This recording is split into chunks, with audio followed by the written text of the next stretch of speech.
Heading on out to the freeway, we're the coolest thing on the highway. Yeah, yeah. Me and my antique 32 Studebaker dictator cool.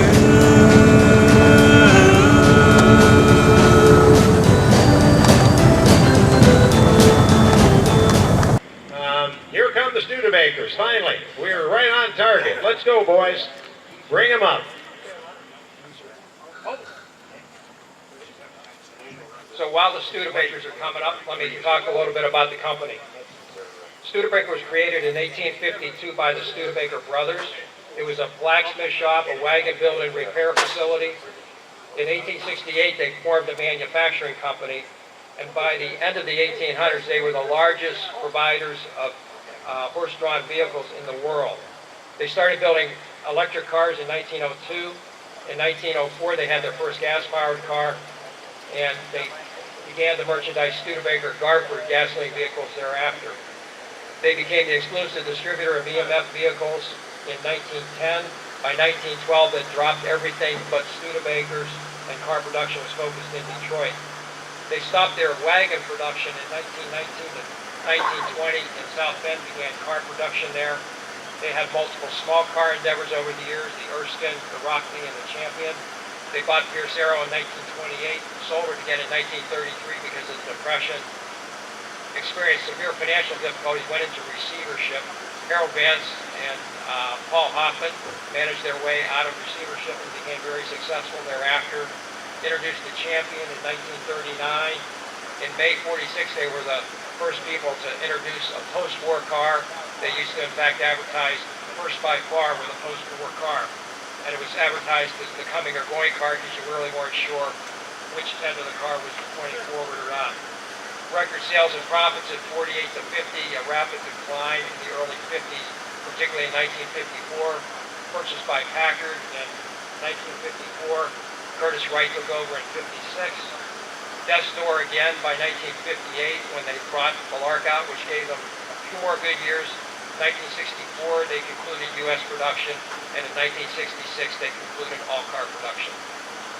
This car in front of you, folks, is a 1924 Studebaker Big Six two-door. It's Steve Rohde from Ann Arbor. Go ahead, Ed. So the Big Six was their top-line model that year. It was referred to as the Series EK model. It came in 5 body styles.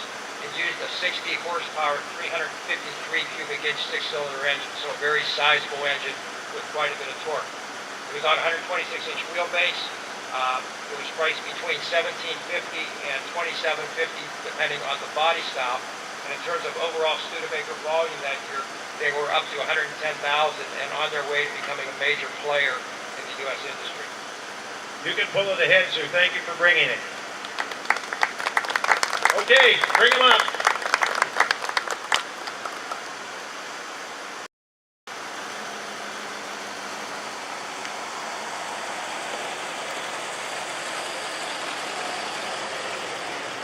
Okay. Bob Walby from Brooklyn, Michigan, helps us every year, always brings some beautiful cars. This is a 27 Studebaker Roadster EU. What does the EU stand for? So the EU is just a model code they used. Okay. Yep. Anyway, tell us, Ed, it's a stunning little car. So in that year they had a standard 6, special 6, and big 6 lineup. They began to phase in names for their cars later in the 27 model year to the Dictator, Commander, and President, names that they used for a number of years up into the World War II period. They began to adopt chromium trim parts this year, which you can see on this vehicle. The EU shown here is an example of the standard 6, which used a 50 horsepower, 242 cubic inch engine. The name was later changed to the Dictator later in the model year. They built 65,000 of the early versions, 48,000 of the later versions up through August of 28, 116,000 total for Studebaker in that year. You can pull her ahead, Bob. Thank you. One of 4 that's still known to exist. Thank you. Okay, bring them up, fellas. Come on. Rolling. Dennis, get that big tugboat up here, too. Come on. That's good right there. Stop right there. We got a 1929 Studebaker Dictator. This is Bob Howe from Howell. Go ahead, Ed. Again, this is Studebaker's lead-in series for that model year. Early on, they had a 67 horsepower, 242 cubic inch engine on a 113-inch wheelbase. In May of 29, they introduced an FC series with an 8-cylinder version. Early 29s were called the GE series. Late 6-cylinders were called the GL series. The 6s and 8s, interestingly, both displaced 221 cubic inches on the later models, 115-inch wheelbase, 40,000 Dictators overall. The name Dictator initially wasn't seen to be a market drawback, but as the 1930s progressed, because of the Dictators emerging in Europe, they determined they should drop the name and they reverted to the Commander name as their lead-in series in the 37-38 time frame. Another familiar face. Oh, I know who you are. I know who you are. Dennis and his lovely wife, Pat, they bring cars here every year. This is a 31 President, and it just so happens that the judging committee thought that your Studebaker was the most stunning one here. So let's give these folks a round of applause. Congratulations. And thank you for bringing your car. Don't move it. Just leave it right there. Ed, it's all you. So the President was the top-of-the-line Studebaker series from the late 20s up through 1942. It was on a very long wheelbase, 136-inch for the biggest cars. It used 122 horsepower, 337 cubic inch straight 8. In 1931, they featured synchromesh for the first time, freewheeling. You also note the unique ovoid-shaped headlamps, which gave them a very impactful on-the-road appearance among their contemporary vehicles. The Studebaker Presidents of this era, most of them, if not all, are recognized as classics by the Classic Car Club of America, at least up through 33.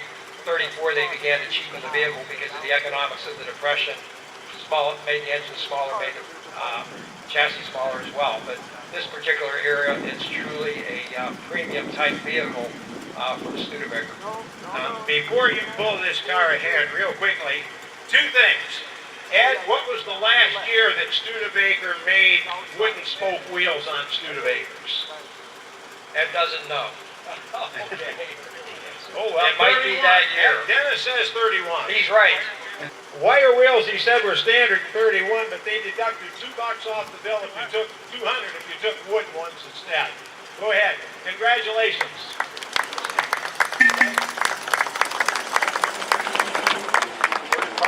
Let's just get this little yellow one up here for the time being. You and the green one hold back. Come on up. That's good. Right there. Let's see your window cover. It's a 39, and what model is it? A Champion.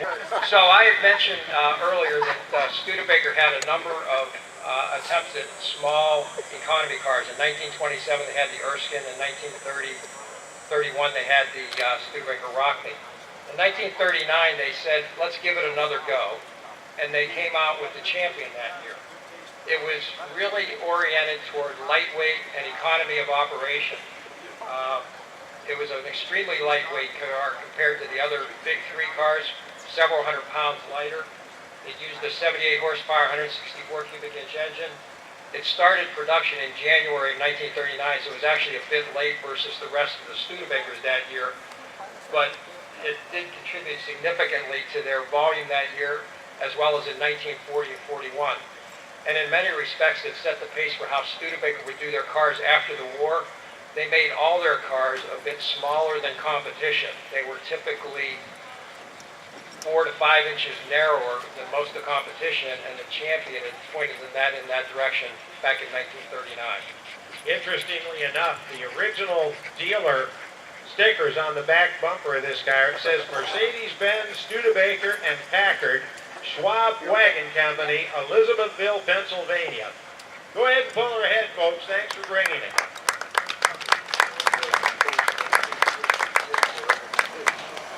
Okay, bring her on up.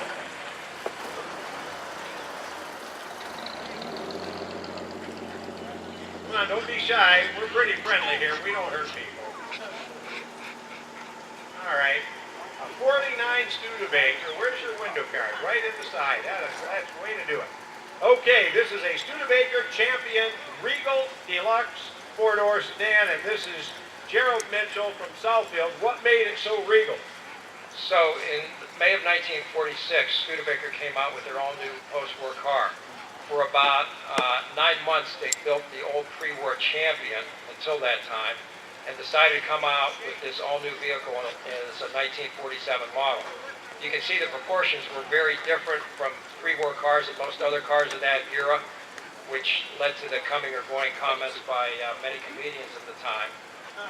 This was a short model year for Studebaker in 1949. They were coming out with a bullet nose design in early 1950 model year, later in calendar year 49. So their volume was down technically for the model year, but they had a very successful calendar year.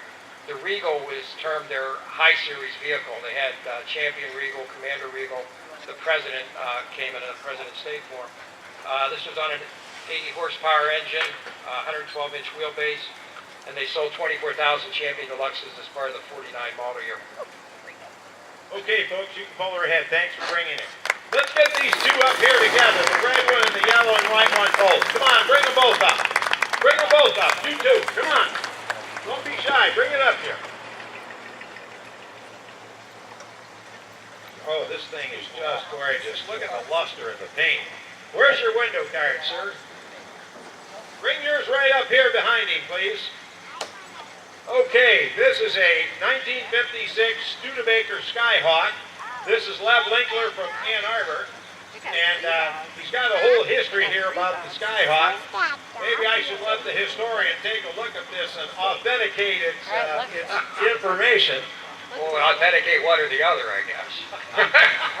And right behind him, we've got a really stunning gold and cream Studebaker. This is a 56 Golden Hawk, and this is Chris Nizzi from Dearborn, Michigan. So in 1953, Studebaker had introduced these very sleek coupe and hardtop models. They're typically called the Lowy coupes, with Rayland and Lowy's involvement in the cars. They sold very well. In fact, they sold way better than Studebaker thought they would, and they got into a production problem because their mix of coupes and hardtops was way higher than the production line would accommodate. And they had to spend a lot of money to remix the vehicles on the line. They also had a tremendously complex lineup because the two-doors and four-door sedans were essentially different cars than these coupes. They continued to merchandise them as part of the main Studebaker line for 3 years, but then in 1956, which is the year of these two vehicles, they decided to have a separate Hawk line. And there were actually 4 Hawks that year. They had a 6-cylinder Flight Hawk, they had an 8-cylinder Power Hawk two-door hardtop with a 259 V8, of which this car is an example. Power Hawk Coupe, this is not one of those. The Skyhawk hardtop, which is this example, used the 289 engine, and the golden white car to my left here is the 8-cylinder Golden Hawk. The Golden Hawk was the only Studebaker that ever adopted a Packard engine out of the Studebaker-Packard merger. It used the 352 cubic inch, 275 horsepower engine out of the Clipper Custom and Packard Executive that year. It was a very premium vehicle. Sold about 3,000 of them, and they're very well regarded in today's collector market. This thing is just gorgeous. Now, how long have you owned this car? They all drive back to their spot. They had it 8 years, and it's a 7-year loving restoration, right? I know that drill. Thank you very much. You can pull her ahead. Wow, look at these. Oh my gosh. Come on, bring her up here. Another familiar face. They're driving over the... We sure have loyal participants here at the Orphan Car Show. Bring her up ahead. A little more. We want centered with the center set of bleachers. That's great. This is Don Delisle, and Don is from Dundee, and this is a 61 Studebaker Hawk. Now, what year is yours? A 2. Well, go ahead and talk about this one. So the 1961 was the last of what they termed the finned Hawks. In 1957, the year after those cars we just saw, Studebaker put on fiberglass fins on the rear of the car because if you didn't have fins in 1957, you were passé. So the fins lasted, as I said, until 1961, of which this is an example. The 1961s are distinguished by the color sweep on the rear fenders. That was the only year they had the narrow parallel band of contrasting two-tone on the GT Hawks. Before that, the entire fin might have been a different color or the lower body side. And also in 1961, they offered a 4-speed transmission for the first time because they were really trying to boost the sporty image of Studebaker and the Hawk in particular at this time. And in fact, this is an example that has the 4-speed transmission. They were only doing pillared coupe versions between 1959 and 1961. They were considered it a more structurally rigid body style, but it actually hurt the appeal of it in 1962, which you'll see these cars in a minute. They went back to the hardtop body style. We've got a 62 Studebaker Gran Turismo Hawk. This is Warren Godlew from Livonia. I asked him what color they call this Studebaker, and he said the collision shop called it celery, but I'm sure Ed can give you the more appropriate color. It can't make that purple. No. Let's talk about the car first. Okay. You threw me there. So, in 1962, Sherwood Egbert was at the helm of Studebaker. He'd actually come in late in 1960. And he really wanted to change Studebaker's image in the car industry. Yeah. Many of the people on the Studebaker board wanted to get out of the car business, So they bring all the Egbert cars wanted up to here stay in the car so they can business. talk about. And he commissioned Brooks What kind of Stevens car on a that is. very minuscule budget And then they all to go take back the to white the- car that we just saw in the passing review and create this car from it. Yeah. So you can see they stripped And off the rear fins and see went the back to the awards? 1953 They've got to some 56 style fenders. They put a Thunderbird type roof on it with a flat back You wanna glass. go see some of They these other trimmed the cars body over here? size with chrome very similar to the 1961 Continental. It introduced a 3-plane dashboard, which was very advanced for its time and which was emulated by many competitors later in the 1960s. Do you want to sit It was down in offered the with a grass? 289 V8 and 210 and 225 horsepower versions, Find a good spot. and sold How about- quite well compared to its predecessors. The earlier cars have been running about 3,000-4,000 a year. This year the car went up to 10,000 units. And it actually took the entire industry by surprise because everybody thought the Hawk was gone for 1962. And when the car appeared, people were really surprised, A, that it was there, and B, that it was so nicely executed. Quite a nice car, very nice handling car. And in terms of the color, I don't know the name of it. I know the Studebaker color would have been a little less celery, but nonetheless, this color really shows off the contouring of the sheet metal and the overall proportions quite well. You're running for office, I know you are. Boy, that was a slick way of getting out of that. Okay, sir, you can pull ahead. Give these judges a round of applause. Are they doing a great job or what? These historians, not judges, historians. Come on, bring them both up. I want both of you to come up here. This man here just happens to know my son. He asked me if I was related to a Joe, and I said, yeah, I guess I am. So anyway, this is a 63. Where's your window card? Let's take a look. This is a Super Hawk, and this is John Mccutcheon. Did I pronounce it right? And he's from Saline. Great town, Saline. Love Dan's Grill. And this is a 64 Golden Hawk. Pretty similar in design, but I'm sure Ed will differentiate. So the first car merits a bit of a discussion because it's such a unique vehicle at its time and now as well. I mentioned that Sherwood Egbert really wanted to increase Studebaker's performance image. And in 1963, they introduced what they called the Super Package. They had it on a Super Lark, and they also had it on the Super Hawk. It included either the R1 Avanti engine at 240 horsepower or the R2 supercharged engine at 290 horsepower, heavy-duty suspension, disc brakes, instrumentation, twin traction, seat belts, and you either took the 4-speed or the power shift transmission with it.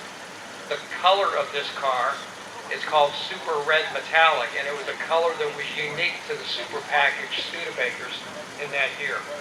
They only built 13 R1 Super Hawks and 42 R2 Super Hawks that year versus a total GT Hawk volume of 4,600 units.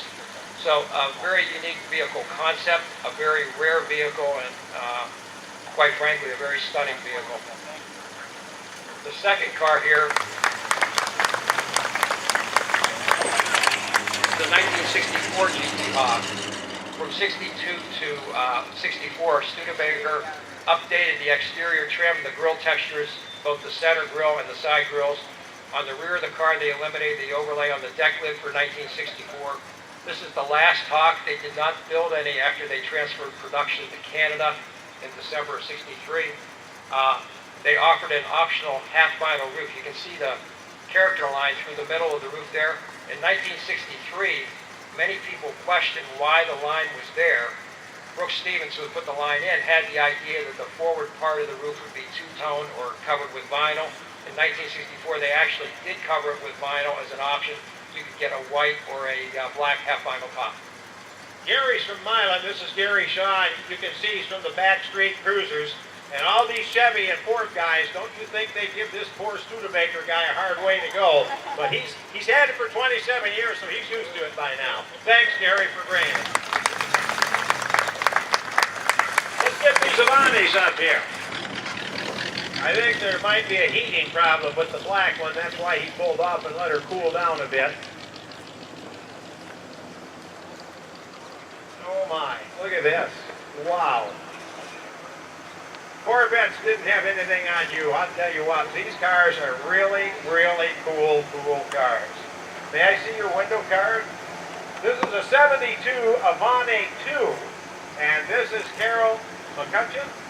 And Carol from Mount Vernon, Ohio. God love you for coming all this way and letting us see your car. Hang on, we're going to get the black one up here too. Bring yours right up here if you would for me. You can go ahead and turn it off if she's overheating until they're done talking about it. This is also,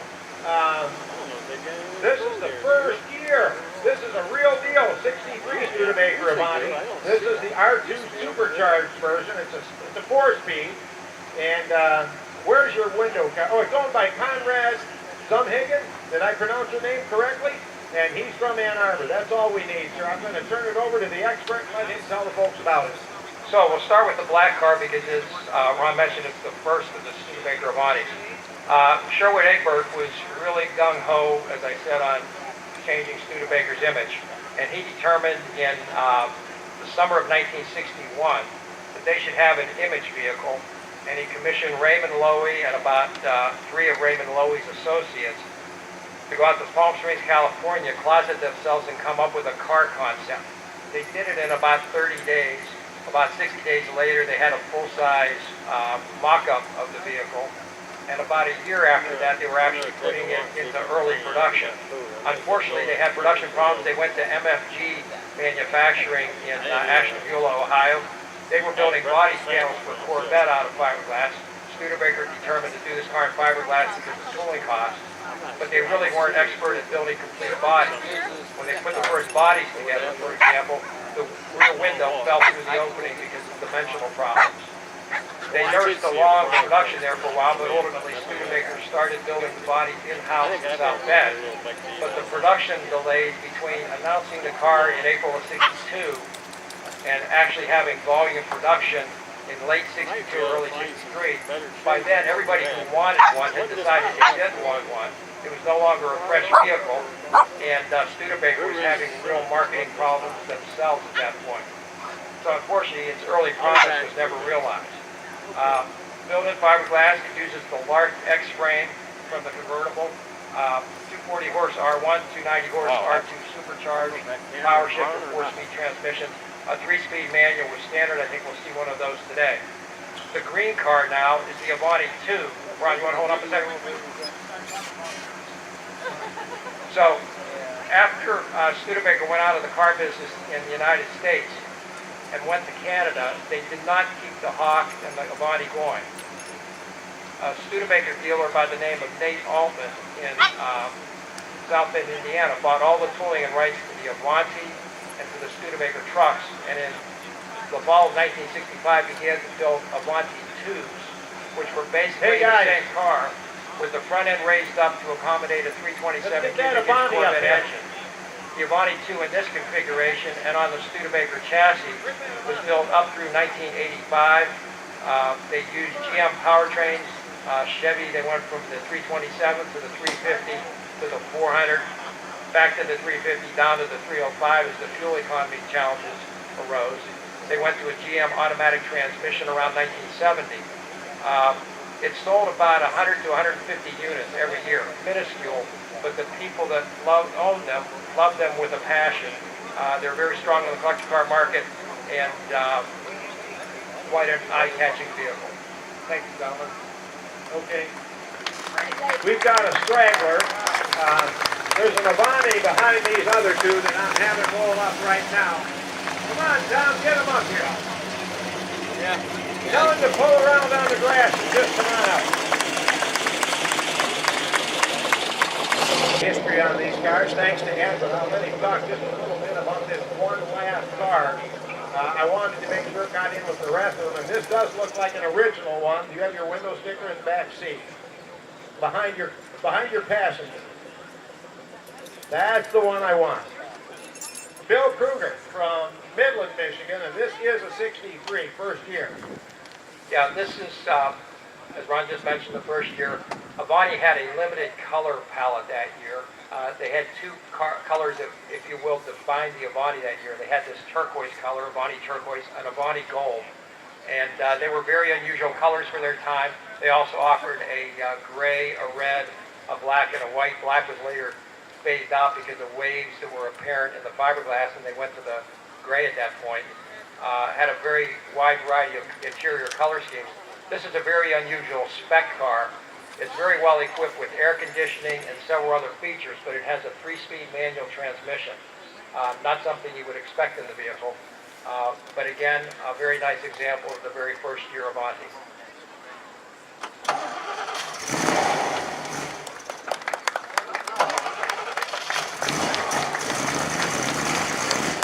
You'll notice the throaty roar of that car. Sherwood Egbert specified the loudest available muffler available by law for the car. He wanted the car to be noticed. The story goes that a number of people got pulled over by their local police because the car was too loud. So while they may have wanted the loudest legal mufflers, they apparently didn't research the law well enough. All right, this first car is a 62 Lark, and oddly enough, this happens to be Sandra Studebaker from Fraser. Sandra, you've been here many times before. Thank you, dear, for bringing your car. She is related. How are you related? Second cousin, 4 generations removed. I'm glad you're doing the math on that. Okay, we've got a 63 Studebaker Lark, and this is Jim Flegger from West Unity, Ohio. Jim, God love you. Thanks for bringing the old girl up from Ohio. She looks really nice. So this shows an interesting contrast in what Studebaker was doing year over year to make their cars look more contemporary. The Lark had been introduced in 1959. Okay. A wide move.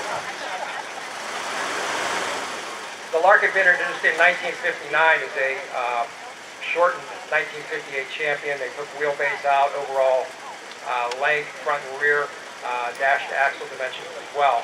But the car was pretty much a 58 champion at its roots.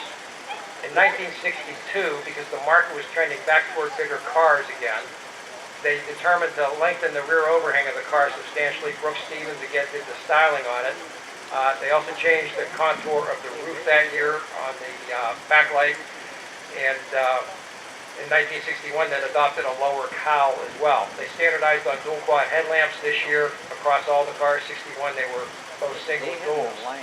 In 1963, they continued the updating, and you can see several important things on the greenhouse. The greenhouse is a lot more rectangular, but most important, they finally went away from the exposed V-pillar on the side. Before 1963, you could see the V-pillar all the way down to the bottom of the car. There was a gap between the front and rear doors. Everybody else has gotten rid of that literally a decade before. In this car, you can see there's no separate panel between the front and rear doors. They went to a thin pillar door design at the top, which made it a lot more airy and much more contemporary. The unfortunate part was, from 20 feet, most people didn't notice those changes because the front and rear were very similar, except for minor details, and most people just look at the front and back of a car. So it was really regrettable that all these changes they did in the outside in 1963 were missed by most of the public.